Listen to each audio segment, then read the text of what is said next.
হরিদেবপুরে শুটআউটের ঘটনায় আরো একজনকে গ্রেফতার করল পুলিশ। ধৃতের কাছ থেকে উদ্ধার হয়েছে হামলায় ব্যবহৃত আগ্নেয়াস্ত্র, যা উদ্ধার করেছে পুলিশ। হরিদেবপুরে একেবারে সাত সকালে শুটআউটের ঘটনা ঘটে। বাইকে এসে মহিলাকে গুলি করে চলে যায় বাবলু নামে আক্রান্তের পরিচিতকে গ্রেফতার করল পুলিশ। সম্পর্কের টানাপোড়েনের জেরেই এই হামলা হয়েছে প্রাথমিকভাবে অনুমান করছে পুলিশ। হামলায় ব্যবহৃত আগ্নেয়াস্ত্র উদ্ধার হয়েছে ধৃতের কাছ থেকে। হরিদেবপুরে শুটআউটের ঘটনায় গ্রেফতার আরো এক। হরিদেবপুরে সাত সকালে শুটআউটের ঘটনা ঘটে। হরিদেবপুরে শুটআউটের ঘটনায় বাপ্পা দেরাবে একজনকে গ্রেফতার করেছে পুলিশ। ধৃতের কাছ থেকে উদ্ধার হয়েছে হামলায় ব্যবহৃত আগ্নেয়াস্ত্র। কি কারণে এই শুটআউটের ঘটনা, ধৃতকে জেরা করে কি জানতে পারলো পুলিশ? হিন্দোল। একেবারে ভাবিয়া তোমাকে বলে রাখি, গতকালই কিন্তু বাবলু ঘোষ বলে এক ব্যক্তিকে গ্রেফতার করেছিল পুলিশ। কেননা যিনি গুলিবিদ্ধ হয়েছেন সেই মৌসুমী হালদারেরই অত্যন্ত পরিচিত এবং ঘনিষ্ঠ ছিলেন এই বাবলু ঘোষ। বাবলু ঘোষের সঙ্গে কিন্তু তার সম্পর্কের টানাপোড়েনও চলছিল, যার জেলে এই গুলি চালনার ঘটনা বলে পুলিশ প্রাথমিক তদন্তে জানতে পেরেছিল এবং পুলিশ তাকে নিজেদের হেফাজতে নিয়ে তদন্ত প্রক্রিয়া চালাবে বলে পুলিশি হেফাজতের আবেদন জানায় এবং যার পরিপ্রেক্ষিতে পুলিশের সেই আবেদন মঞ্জুর হয় এবং সেই বাবলু ঘোষকে জিজ্ঞাসাবাদ করে কিন্তু পুলিশ জানতে পারে যে বাপ্পা দাস নামে আরো এক ব্যক্তি কিন্তু বাইকে ছিল, সেই গুলি চালানোর ঘটনার সঙ্গে যুক্ত রয়েছে। সেই গুলিটি চালিয়েছিল বলে পুলিশ জানতে পেরেছে এবং সে তেমনটাই পুলিশ প্রাথমিক পর্যায়ে জানাচ্ছে। পুলিশ বলছে যে বাপ্পা দাস সে বাইকের পিছনে বসেছিল, বাবলু বাইকটি চালাচ্ছিল এবং এই বাপ্পাই কিন্তু গুলিটি চালায়, যে গুলিটি মৌসুমী হালদারের পিঠে গিয়ে লেগেছিল। সেই মৌসুমী হালদার এখনো পর্যন্ত SSKM হাসপাতালে চিকিৎসাধীন রয়েছেন। এই গোটা ঘটনা তদন্ত প্রক্রিয়া চালিয়ে বাপ্পা দাসকে পুলিশ যেমন গ্রেফতার করেছে, তার পাশাপাশি বাপ্পা থেকে কিন্তু সেই ঘটনার সময় অর্থাৎ গতকাল যে আগ্নেয়াস্ত্র দিয়ে গুলি চালানোর ঘটনা ঘটেছিল সেই আগ্নেয়াস্ত্রটিও কিন্তু পুলিশ উদ্ধার করেছে। গোটা ঘটনার নেপথ্যে আর অন্য কোনো কারণ রয়েছে কিনা সেই বিষয়টাও তদন্তকারীরা খতিয়ে দেখছেন, তেমনটাই কিন্তু পুলিশ সূত্রে খবর। ধন্যবাদ তোমায়। আপনাদের জানিয়ে রাখি, হরিদেবপুরে শুটআউটের ঘটনায় আরো একজনকে গ্রেফতার করলো পুলিশ। প্রাথমিকভাবে পুলিশ যেটা মনে করছে, যার কাছ থেকে আগ্নেয়াস্ত্র পর্যন্ত উদ্ধার হয়েছে, যে গতকাল হরিদেবপুরে বাইকে সেই মহিলাকে গুলির পেছনে সম্পর্কের টানাপোড়েনি রয়েছে, এমনটাই অনুমান করছে পুলিশ। হরিদেবপুরে শুটআউটের ঘটনায় আরো একজনকে গ্রেফতার করলো পুলিশ। ধৃতের কাছ থেকে উদ্ধার হয়েছে হামলায় ব্যবহৃত আগ্নেয়াস্ত্র। ধৃতের নাম বাপ্পা দা।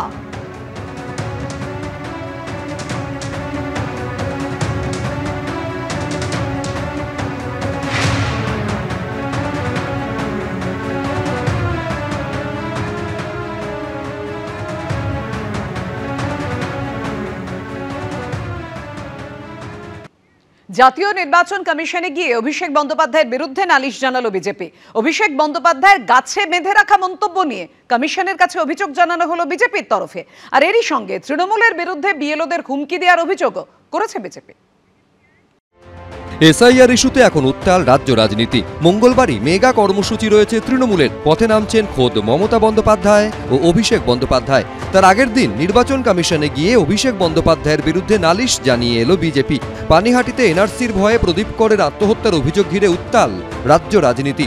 গত সপ্তাহে পানিহাটিতে প্রদীপ করের বাড়িতে যান অভিষেক বন্দ্যোপাধ্যায়। হুঁশিয়ারির সুর শোনা যায় তার গলায়। স্থানীয় যারা বিজেপির নেতারা যদি এখানে ঢোকেন, ঘিরে ধরবেন এদেরকে, বলবে বাবা ঠাকুরদার সার্টিফিকেট নিয়ে তারপর প্রচার করতে আসবেন। বেঁধে রাখবেন গাছে। অভিষেক বন্দ্যোপাধ্যায়ের এই মন্তব্যের প্রেক্ষিতেই এদিন সরাসরি দিল্লির নির্বাচন কমিশনের দ্বারস্থ হলো বিজেপি।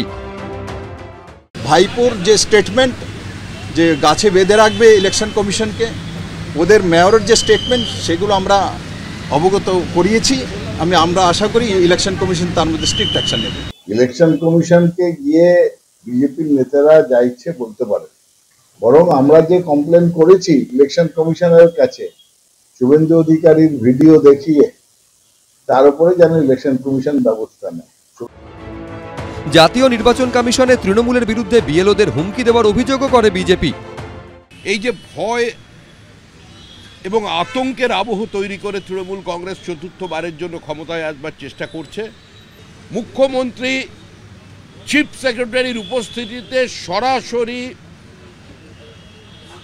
সিও সম্পর্কে যে মন্তব্য করেছেন, তাতে কার্যত তো তারা এই যুক্তরাষ্ট্রীয় ব্যবস্থার মধ্যে থেকে ইলেকশন কমিশনের অথরিটিকে চ্যালেঞ্জ করছেন, একটা কনস্টিটিউশনাল বডিকে চ্যালেঞ্জ করছেন। এই বিষয়গুলোই আমরা মূলত জানিয়ে এসেছি। তড়িঘড়ি করে হঠকারী সিদ্ধান্ত নিয়ে একটা প্রক্রিয়া, সেখানে বিজেপি প্যানিক ছড়িয়েছে, সেখানে বিজেপি আতঙ্ক ছড়িয়েছে, মানুষের শিকড় নিয়ে টান দিচ্ছে। এই পরিস্থিতিতে অপরিকল্পিতভাবে হঠকারী সিদ্ধান্ত নিয়ে তড়িঘড়ি বিএলওদের নামালে তার দায়িত্ব তো নিশ্চয়ই নির্বাচন কমিশনকেই নিতে হবে। রাজ্য সরকার তার সাংবিধানিক দায়িত্ব পালন করছে এবং করবে, তৃণমূল কংগ্রেস তার দায়িত্ব পালন করবে, কিন্তু মূল দায়িত্বটা তো জাতীয় নির্বাচন কমিশনের। তারা যদি বিজেপির কথা শুনে বিজেপির এজেন্ডা নিয়ে চলতে গিয়ে একটা তালগোল পাকানো পরিস্থিতি তৈরি করেন, তো তার ঠেলা তো তাদেরই সামলাতে হবে। কমিশনে বিজেপির এই নালিশের রেশ কত দূর যায় সেটাই এখন দেখার। বিজেন্দ্র সিংহ, অনির্বাণ বিশ্বাস, রঞ্জিত সাউ, এবিপি আনন্দ। আজ থেকে 4 ডিসেম্বর পর্যন্ত বিভিন্ন বাড়ি বাড়ি গিয়ে বিএলওরা এনুমারেশন ফর্ম বিলি এবং নেওয়ার কাজ করবেন। আর এই সময়ের মধ্যে অর্থাৎ আজ থেকে 4 ডিসেম্বর পর্যন্ত বিজেপি তাদের পার্টি অফিসগুলিতে সিএ ক্যাম্প খুলতে চলেছে, জানিয়ে আবার কটাক্ষ করেছে শাসক দল। এসআইআর শুরু হতেই উঠে আসছে বাংলাদেশ থেকে আগতদের প্রসঙ্গ। কে শরণার্থী আর কে অনুপ্রবেশকারী তার সংজ্ঞা নিয়েও চলছে রাজনৈতিক বিতর্ক। মতুয়াদের একাংশ বাংলাদেশ থেকে আগত। এসআইআর শুরু হওয়ায় তাদের কারোর মধ্যেও কিছুটা হলেও উদ্বেগ তৈরি হয়েছে। আবার মতুয়াদের একটা বড় অংশই বিজেপিকে ভোট দেয়। এই পরিস্থিতিতে মঙ্গলবার থেকেই রাজ্য জুড়ে পার্টি অফিসে সিএ সহায়তা কেন্দ্র খুলতে চলেছে বিজেপি। সোমবার তারই আনুষ্ঠানিক সূচনা হলো বিজেপির দক্ষিণ কলকাতার সাংগঠনিক জেলা কার্যালয়। বিজেপি সূত্রে খবর, 4 নভেম্বর থেকে 4 ডিসেম্বর পর্যন্ত চলবে সিএ সহায়তা কেন্দ্র। সহায়তা কেন্দ্রগুলি খোলা হবে বিজেপির জেলা ও মণ্ডল কার্যালয়। নাগরিকত্বের জন্য আবেদন করতে সাহায্য করা হবে এই সহায়তা কেন্দ্রগুলি থেকে।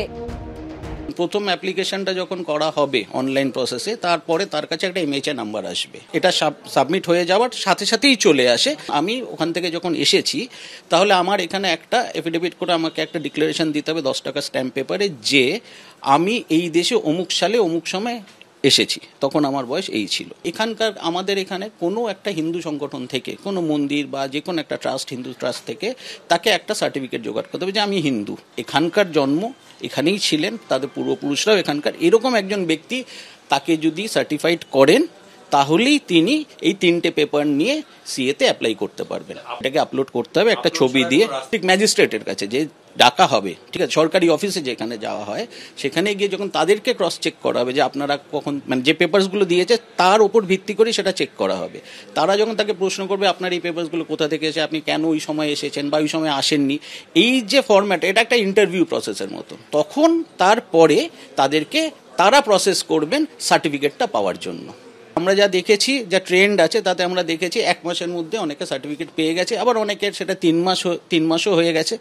প্রথমে বিজেপির শাখা সংগঠনের মাধ্যমে এই সহায়তা কেন্দ্র খোলার পরিকল্পনা হয়, কিন্তু সূত্রের খবর পরে সেই পরিকল্পনা বদলায়। গত সপ্তাহে পশ্চিমবঙ্গে নির্বাচনের দায়িত্বপ্রাপ্ত বিজেপি নেতা ও কেন্দ্রীয় মন্ত্রী ভূপেন্দ্র যাদব দলকে সরাসরি এই প্রক্রিয়ায় অংশ নেবার নির্দেশ দেন। যাদের নাগরিকত্ব প্রয়োজন তাদের পাশে বিজেপি যে আছে, সেই বার্তা দিতেই এই পরিকল্পনা বলে বিজেপি সূত্রে খবর। যারা সিএর ওয়েবসাইটে গিয়ে অ্যাপ্লাই করবে, একটা এমএচএ নাম্বার আসবে, সেই এমএচএ নাম্বারটা পেলেই আপনি খসড়া ভোটার তালিকায় তার নামটা থাকবে, সে ভোটাধিকার পাবে। আর আমরা সেই জন্য যারা আছে তাদেরকে সহায়তা করার জন্যই আমরা এখানে সিএ সহায়তা ক্যাম্পটা করেছি। কেন্দ্রীয় সরকার যে সুবিধা দিয়েছে, উদ্বাস্তু মানে বাংলাদেশ বা পাকিস্তান যারা উদ্বাস্তু আছে তাদের নাগরিকত্ব যাতে পেতে পারে 2024 সালের 31শে ডিসেম্বরের আগে যারা এসছে তাদের সহযোগিতা করার জন্য আমরা এই কাজটি করছি। সিএ ক্যাম্পে আপনি যখনই যাচ্ছেন তখনই আপনি স্বীকার করে নিচ্ছেন আপনি ভারতবর্ষের নাগরিক নন, সেই কারণে আপনি নাগরিকত্ব নিতে যাচ্ছেন। অর্থাৎ বিজেপির এই সিএ ক্যাম্পে যাওয়া মানে আপনার নিজের পায়ে নিজে কুড়ুল মারা। এসআইআরের তোড়জোড় শুরু হতেই নাগরিকত্ব হারানোর আশঙ্কা করছেন অনেকেই। এসআইআরের জেরে তারা কোনোভাবে আশঙ্কায় ভুগলে তা বিজেপির পক্ষে উদ্বেগের হবে। সেই কারণেই কি সিএ নিয়ে এখন বিজেপির এই সক্রিয়তা? রাজনৈতিক মহলে উঠছে প্রশ্ন। দীপক ঘোষ ও আশাবুল হোসেনের রিপোর্ট, এবিপি আনন্দ।